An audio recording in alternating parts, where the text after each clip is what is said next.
Welcome Welcome to to Shade and the City on this Thanksgiving Eve. on the Thanksgiving Eve. Yes, y'all. Thank y'all for being here with us. We are here to do the before the 90 Day Fiance before the 90 days, season 7, episode 13. As you can see, I am your girl Treese. I am just off camera today because your girl is down bad with a cold right before the holiday. So I'm not thrilled, but I didn't want to get up here channeling Rudolph the Red-Nosed Reindeer because it's not Christmas time yet. So, I'm gonna be off camera for this one, but the lovely nails, we have her beautiful face, grace in our presence. And it's giving 20s. It's giving 20s. Um, or maybe 29 on the cusp of 30. Um, but if y'all haven't already, all of our Shade Squad and our new viewers, y'all go ahead and hit that like button for us. And that subscribe button. Also, the name of this episode is The Dark is Rising. I didn't understand that, but I, that's probably why I forgot it. I, Because it's literally sitting here. But yeah, y'all. So we're gonna get into it. This foolishness that is before the 90 days, and yeah, let's get shady. Hopefully, y'all can hear it.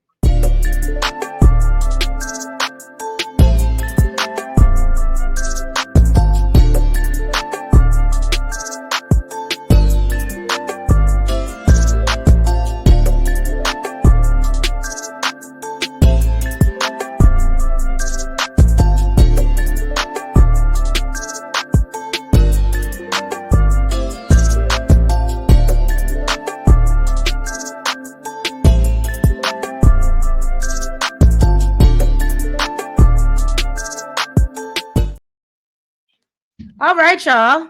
So we're gonna get into Joey and Magda or Magna or whatever he want to call her. Shout out to Nels for catching this. I thought she was tripping at first, but production let me know that bitch, no, she was right.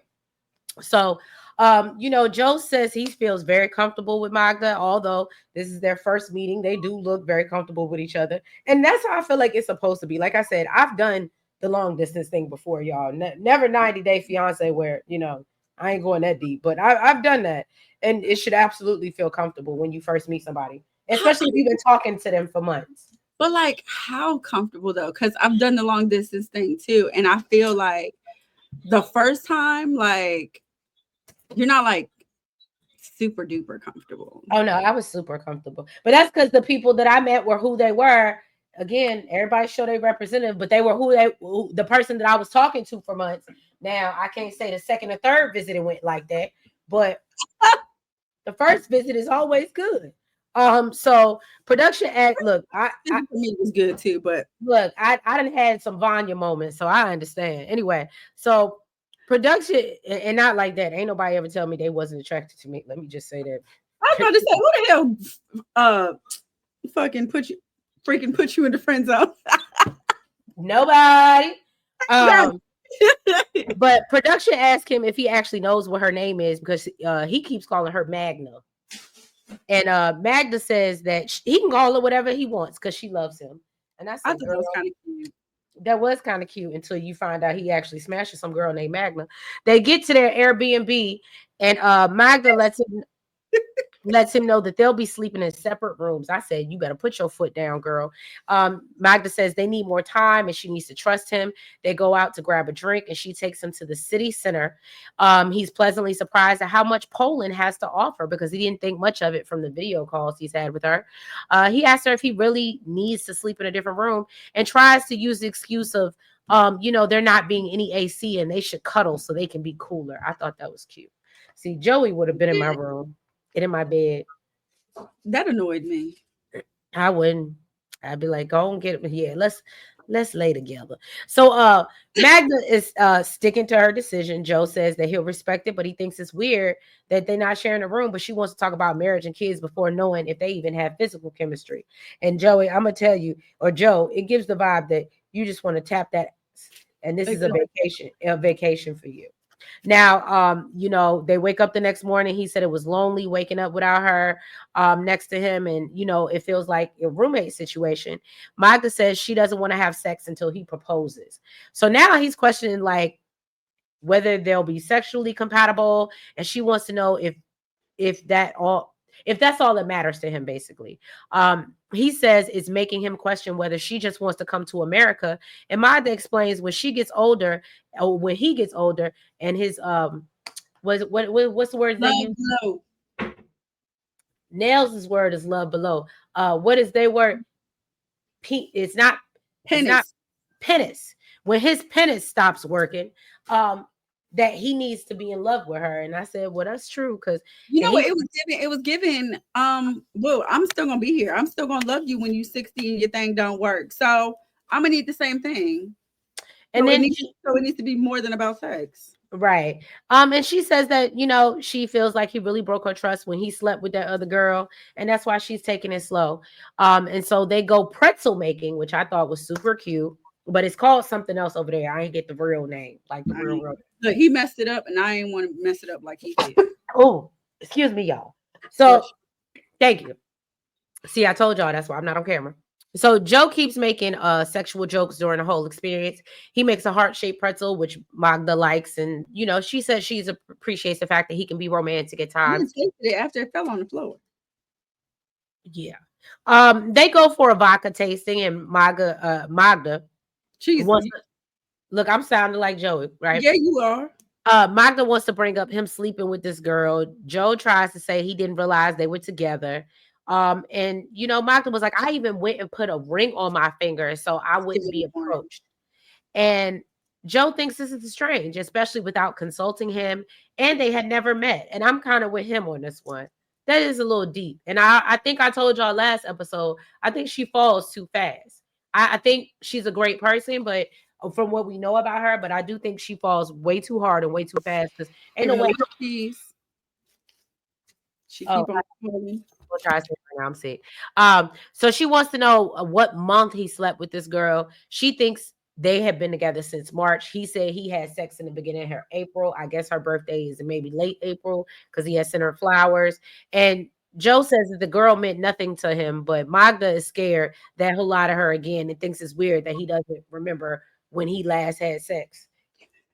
She got a point there. If you only had sex once in 5 months, how you don't remember when it was? Well, that part. When she said that, I said, "Ooh, clock Quick it." on your toes. No, she good. I'm not denying anything she's saying. I just think that it's a bit much. But if first of all, I just think it's a bit much. If y'all didn't say y'all were exclusive, if y'all didn't, just because she said I'm not messing with nobody, that's not what he. I understand where Joey's coming from. Y'all can tomato me in the Okay, comments. no, because Lauren basically did the same thing, and you don't agree with Lauren. No, Lauren's different. Lauren, Why? they was really together. Not according to him. Well, that's different. Lauren's just a hoe. But go ahead. He out here trying to marry people's mamas. You literally said Joe is an F boy. He is, but It's giving the same person. Only Joe got money. maybe that's why I excuse it. Okay. He get a pass. You can't look. Broke boys don't deserve no. I know that's right. He don't want no pay. He don't want no. Right. Lauren don't want no pay. Right. All right. He wants some angina. All right. All right. So next up is Niles and Matilda.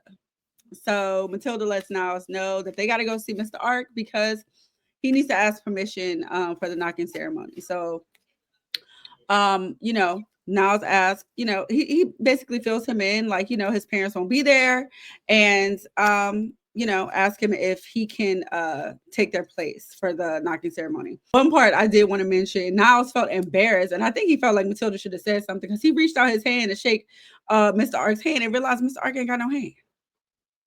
I think she definitely should have prepared him for that. Yeah, for to use my strong hand. She should have prepared him.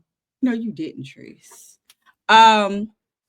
So basically, he explains to Mr. Ark that he plans to do the knocking ceremony, go back to the US, and then come back and marry her. Mr. Ark said, no, that's not what we're about to do. That is totally against our customs. Okay. And he was like, I'm the father. I'm gonna tell you the right things to do. Okay. So I thought, and see, one thing I was confused about, I thought Niles knew Mr. Ark from the U.S. or it was. I think they talked. It was through Matilda though, but Mm, I think it was like over the phone or something like that. So he's acquainted with him, but this is his first time meeting him. okay. Um, so basically, Mr. Ark explains that yeah, that's not allowed. That's not a thing here. Okay, so you know what's his face? What's the boy name? Niles. Niles. His wheels is turning. Okay, Right. I was just getting ready to say that his wheels are turning. he's like, well, I don't understand why Matilda's family would have approved postponing the wedding. Then it's questionable. Okay. So then he asked Mr. Ark if they can go talk in private. Mr. Ark told him, you're coming here as a stranger. You didn't give me the respect as a father. And he told him he has to sit down with the family before the knocking ceremony to negotiate everything. And Niles let him know, well, actually, I already did. I already went to see the family. Mm. He said Okay. you weren't supposed to do that without me. Exactly. Mr. Ark said that is strongly prohibited. Okay, and it's not allowed at all. Because they're gonna run game on you. You think you run Basically, game on her. if anything bad happens, it's gonna come back on him. So then Niles tells him all about the money. Okay. Basically, that Matilda had to spend on the ceremony and gifts. It's crazy because according to Matilda, she just said food, and we heard her say food. But he said the cousins and everybody need gifts, whatever. He said, he said we don't need anything. Okay, a simple ceremony is all we need, and basically stop listening to women because they're deceitful as hell. And I think Niles is starting to feel like he has been deceived. Okay. I just And feel like after you deceived her, but that's just my, you know, they perfect for each other. They both some deceitful mofos. the difference is he actually mentioned earlier on that he wasn't going to be marrying her. That's true. She never mentioned this. Um, so then they all sat down together. And he asked Matilda, was I supposed to come and consult with Mr. Ark before meeting with your family? And she said, yeah. Yeah, you were. And then she apologized. In a confessional, Matilda says that she was definitely supposed to bring him to Mr. Ark, but the wedding was postponed. So, she needed him to go tell his family and explain what happened. And then she started talking about all the food that was needed. And Did you so am I the only one that peeped when they were having this conversation with Mr. Ark? Matilda's face, she looked irritated. She was irritated. Okay. I thought it was just me. I thought it was just me. I saw her facial expressions and she was like, why did I bring him to this? Like I could see it in her face. Like, why did I bring him over here? Because she was supposed to first. Right. But when he started talking, her faces just kept like she just kept huffing and puffing. And I wish I could be on camera so I could do it for y'all. But that girl really, you could tell in her facial expression, she was like, this was a mistake. Because she knew he was probably about to sell her ass up a river. The problem is he didn't know he was selling her up a river. Right. He was explaining what the hell happened, what went down. Right. So then he started talking about all the food that was needed, and that, she was like, who told you that? My family. He said, no, boo, you did. That was you. And but we saw you. We saw you say that. Are you really this forgetful? Like, then this girl is talking about how he's lying and disgracing her. I'm confused. It's confusing me because first you don't remember him mentioning that he couldn't get married now. Now you don't remember telling him that he had to pay this money for the food until you got to the car. Apparently, I guess in front of Mr. Ark, you don't remember none of this. So then Mr. Ark basically says, we're not doing no luxurious wedding. You know what I'm saying? We're just gonna do something small, traditional, no party, and we're gonna do the knocking ceremony on the same day. Okay, and I'll stand in it as on behalf of your family. Now I'll say, you know what? I need to talk to Matilda first. We got some discussing to do before we move forward with any of this. What did you think about how he was going at her in front of them? When he called out the wife and he was like, "Tell my wife, come here now. And we go meet in the conference room." I said, "Ooh." Oh, you talking about Mr. Ark? Mm-hmm. How he was going at who? His wife? No, how Niles was coming at Matilda in front of them. Because that's why Matilda was so mad in the car. I didn't feel like he was coming at her. He wasn't coming at her, but he was basically dispelling anything that she said. And that's why she was Because upset it was in wild. the car. She was like, it makes it look like I just want something luxurious, like I just want. That's what it was given. Don't do that to Matilda. I like Matilda. That is what it was given.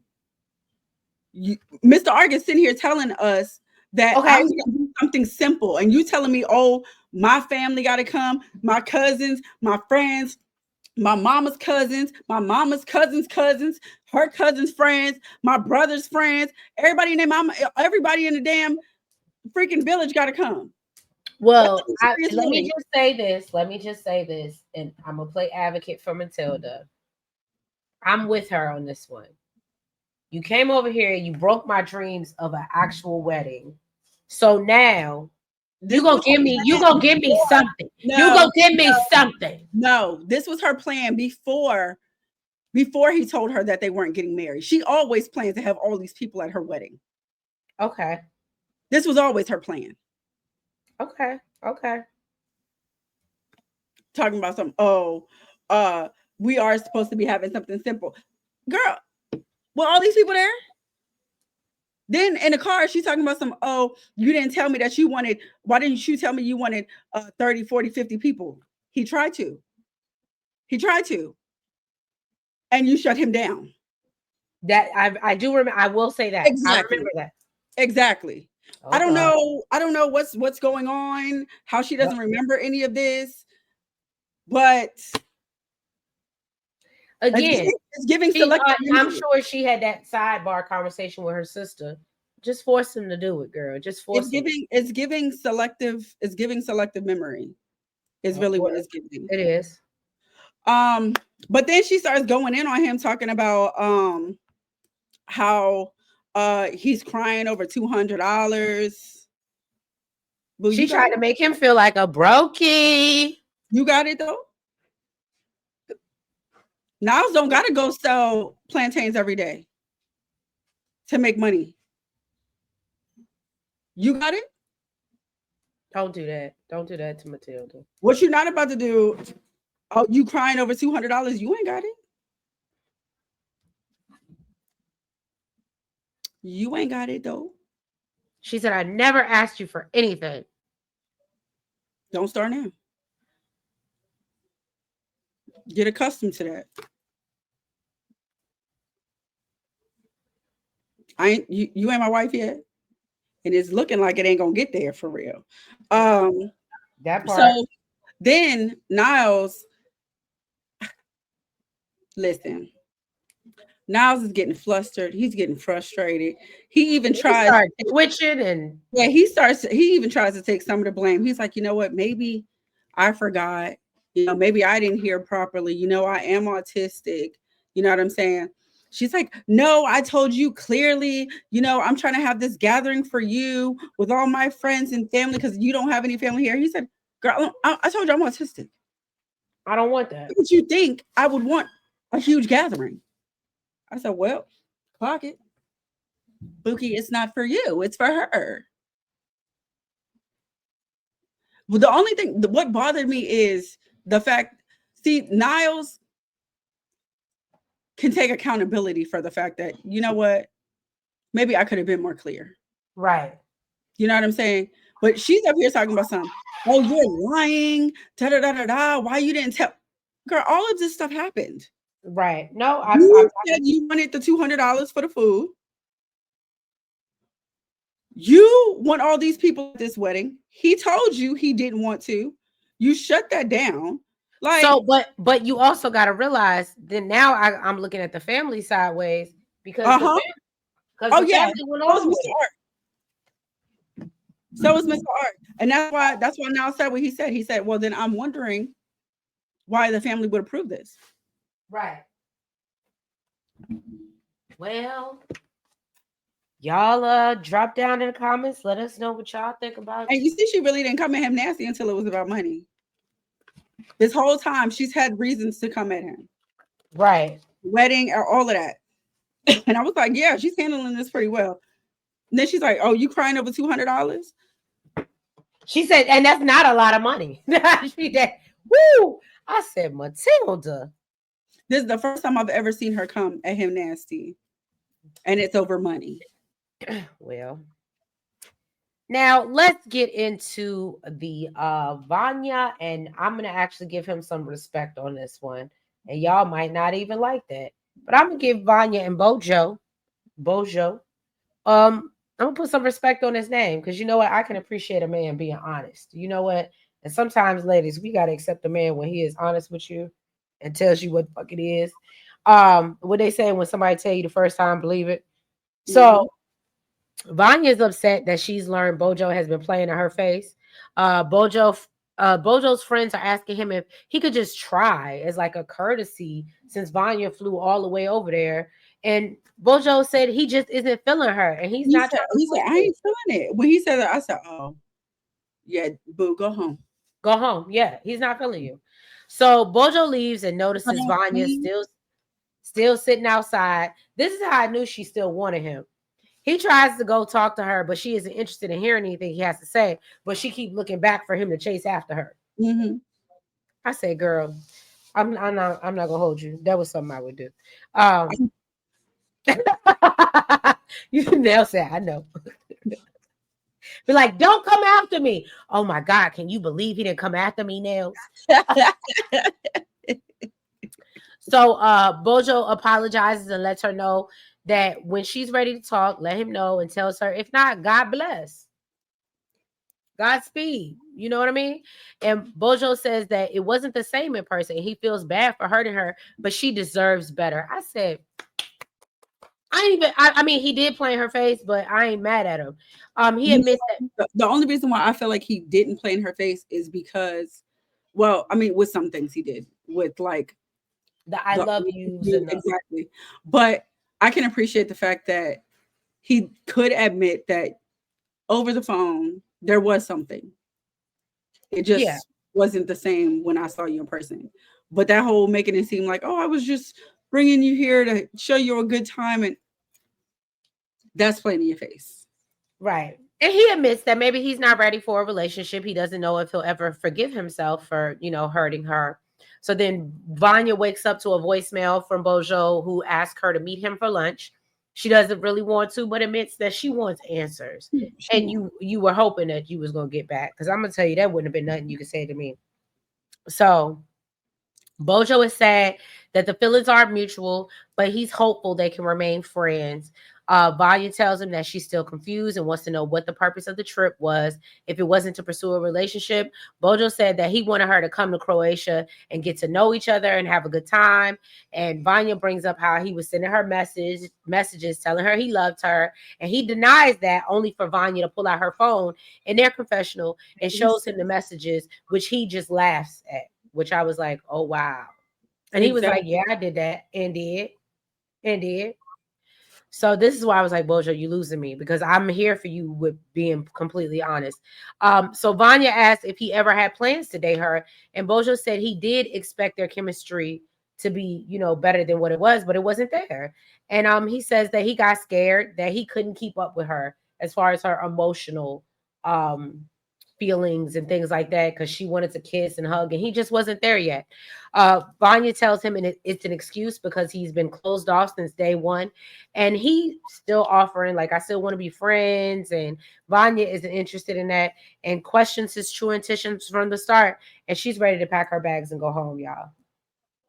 As she should. Although we know she's gonna stay and find her a new thing. Child. Who got a girlfriend? An open relationship. She better leave that thing alone. Right. She girl. But she's in a traumatic state right now, so she'll probably entertain it. All right, let's get into Nels's favorite. These two. He is just I really don't like Brian continues to prove to me why I don't like him. Where is he? Did I take him off the thing? You don't like him that much? Look, I found him, but I was thinking maybe I took him off the thing because I ain't like him that much. Oh my goodness. No, he's real. And I mean, Ingrid, I will say this, as as again, someone who has online dated, there are definitely questions that she should have asked that shouldn't just be coming up now. But if he didn't tell her or wasn't forthcoming, Girl, I no, I let you know. no, no, no. If we're talking about you being married, you should absolutely be transparent and tell me it was more than once. I shouldn't have to ask you how many times were you married, More than twice, especially if, 3 times a lady. especially especially if somehow I came to the conclusion that you were only married twice. That's your time to correct it. So no, he's full of shit. Yeah, so Brian and Ingrid, he's feeling some type of way about the fact that she said she don't want to be no mama or no babysitter. Okay, he's trying to figure out if there's somebody he want to spend the rest of his life with. Boy, so is she. Good luck. Good luck and Godspeed. Okay, because she's giving she don't want you no more. She don't want you. She don't want you no more. It Okay. gives me more. It makes me think even more that he was just coming down there to smash something. And I'm glad he ain't get it. Right. And that's she got him sleeping in another hotel. Well, she's sleeping in a hotel. Right. So he introduces her to his friend Brian. I guess he said he Brian one, right? And Yeah, they were at Brian 1 and Brian 2. Okay. so Brian asked him, where they're staying at. He let him know that they're staying separately. She's staying in a hotel because she needs her privacy and he wants to respect it. So Brian asked the other Brian, um, if he's here to deal with the stuff with his ex, and he said, yeah, he's trying to get the divorce done, but she hasn't shown up. Oh goodness, Ingrid, Ingrid Not thinks that, Vanya. right. Ingrid thinks that it's weird, but she clearly does not want to be bothered. Now Brian says it's an easier process in Chicago. He's gone through it 3 times. I feel like he purposely didn't mention it in the past. I agree And with that. every little bit, every time they talk about something, he's letting a little bit out. Like I feel like it's purposely done. I agree. So to say that she needed to ask, boy, please. I told y'all I didn't like Brian I say by episode 2 I was like he's nasty and got the nerve want help and want somebody to take care of him, but he's a nasty individual, and I can only imagine once she would have got over to America how he would have acted, and because he already said he's still in his feelings about the fact that she said she don't want to be nobody's mother or nobody's babysitter. Mm-hmm. So of course she's shocked because she's like, I thought it was just twice. Okay. And after hearing that it's been 4 times, she's starting to think there's something wrong with him. Okay. This man tells her, I'm an open book. You just need to ask. So she's like, what?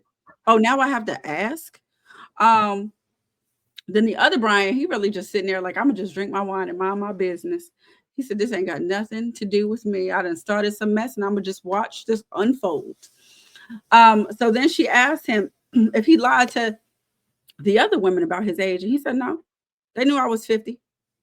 So she was like, oh, okay. So I'm the only one that was lied to. He said, baby, I ain't lied to you. Okay. That was I on my just didn't tell you. that was on my profile. It was on the internet. Okay. Because I didn't want no 50-year-olds coming across my profile.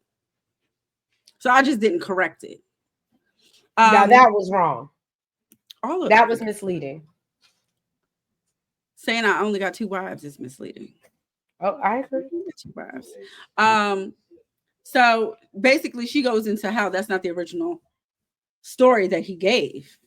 Okay. Because before he said he didn't remember or whatever, he just didn't mention it. But now he clearly remembers that his profile said 50. I'm sorry, not 50, 45 or whatever the heck it said. That's true, because good point. He did say before, oh, I don't know what you're talking about. Exactly. Yeah. So she's like, which one He's is gaslighting her. He's gaslighting her. Uh-huh. Then he tells the other Brian, I have a 31-year-old daughter. How am I going to be 45? She just don't know she's just not able to do math. And she said, don't blame me for not doing math to know the correct age. when you should have told Okay, me. that's something that you should basically tell me. Okay. Then he tells her that, she's being judgmental. And he feels like, since he doesn't give a damn, she shouldn't give a damn about his past either. Just because you don't, what, what are you saying, sir? Because you don't care, she shouldn't care? You sound crazy. Maybe I since she cares, then you care. Then you should care. right. Like what? Um, then my problem with this is what he fails to realize is, and maybe this is just me, I don't feel like she's being judgmental. I feel like I don't think it's so either. the fact that he doesn't want to be judged on his past actions and on his current actions instead. But your current actions are lies. Right. Your current actions are not being forthcoming. So you are being judged on that. That's what your current actions are showing. Talking about being judgmental, sir. You are currently showing that you can't be trusted. I agree. I agree. What is that with Yeah. them? Um, I don't care for them. All right, let's get into the people I really don't care for. Woo, child. Ooh, ooh, ooh, ooh. So Faith has taken Lauren out for some authentic Philippine barbecue. They eat Esau. chicken. What is it? Esau. Okay, thank you for saying it so I know not to eat it. They eat chicken intestines. But It looks like it. he seems to enjoy it. He asks about her time out with her sisters. She lets him know that she talked about him with them and they really like him. However, she let him know that she's worried about being heartbroken and if he'll cheat again. So Lauren vows to not cheat again and asks if he's a friend or if he's friend Lauren or boyfriend Lauren. So she tells him that he's back at boyfriend status. And I said, girl, why? He talks about how things will work for their future since same sex marriage isn't allowed there in the Philippines. He suggests going to Thailand where it's legal. And if it doesn't work, he suggests marrying her mom for citizenship. So Faith says she appreciates his efforts, but she needs more time and she thinks it's strange to suggest marrying her mom. And she wonders if he's more concerned about staying there versus actually being with her. And I said, yep, that's it. Her Clock it. restraint is just Trust, unmatched. trust that, trust the intuition. Her Trust restraint it. is really unmatched. So Faith and her family decide to have a karaoke night at home. They singing Christmas carols. Apparently, karaoke. This would be my type of thing. Everybody in the How Philippines, you? right? Everybody in the Philippines got a karaoke machine in their house, and Faith says it's very popular. She's happy that Lauren got to meet her family, but says she's still unsure about marriage. Her mother asks about their status, and he lets her know that I'm the boyfriend now, but I'm trying to move there. So the sister is like, well, the opportunities here ain't like what they are in America. And he's like, yeah, but I do a lot of things in America and I still ain't got no money. So I feel like I fish, I cook, I do, I wood shop. He does everything, right? What you don't do So is speak language. right. So basically, as they prepare to leave, Lauren wants to try to bring up his idea about marrying Faith's mom for citizenship. Now, her mother cracks up because she doesn't believe him and says she doesn't want to get involved. She Faith said says he. she feel, first of all, I wouldn't have ever let no man say that to my mama.